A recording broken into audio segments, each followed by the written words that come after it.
talk to you a minute, I want to record something about what happened.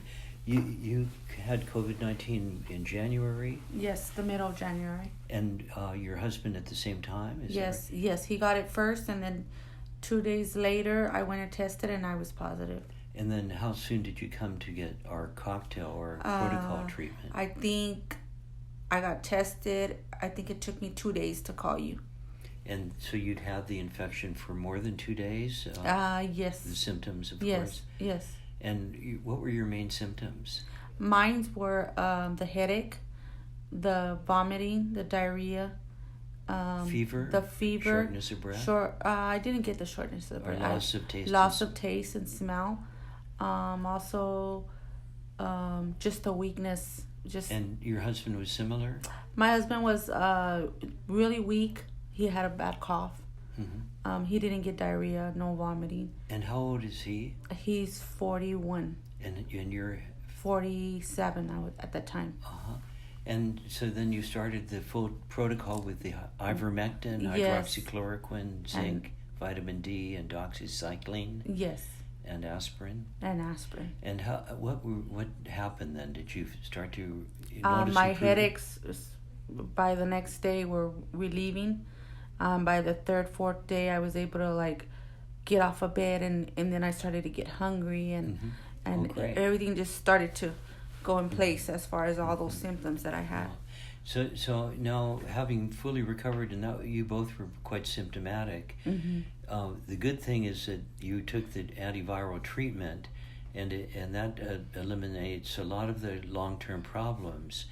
It's found that now that if you aren't treated and you have a protracted COVID-19 infection, the genetic sequences of the virus can be integrated into some of your cells, not necessarily your whole body, but they can linger on, unfortunately.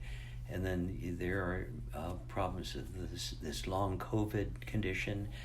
Treating this virus early, like you did, protects you from that. Yeah, because I don't have any aftermath, feelings of, a lot of people stay with the breathing problems, and I mean, me and my husband are good now. Oh, good. Good.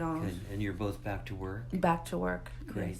And then with regard to the vaccine, you shouldn't get it, or I don't recommend getting it, because you could have a reactivation of the COVID symptoms at least. Okay. And you might feel very bad for a few days, which is not a good thing. Yeah, and that's why I came in here to get your opinion. I want to make sure if it's should I go for the vaccine or shouldn't I? Yeah. No. What we should do is just check your antibody level again. And okay. And that's all you need to see that you're immune, but you also have the T cells, and those will last for years probably to protect you.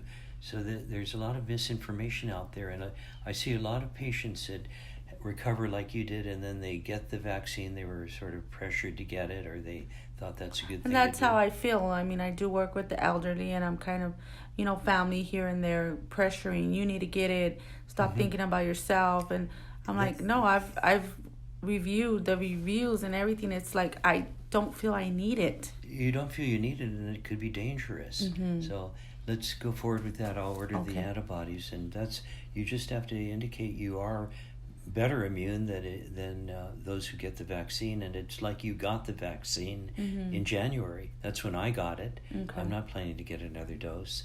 Okay.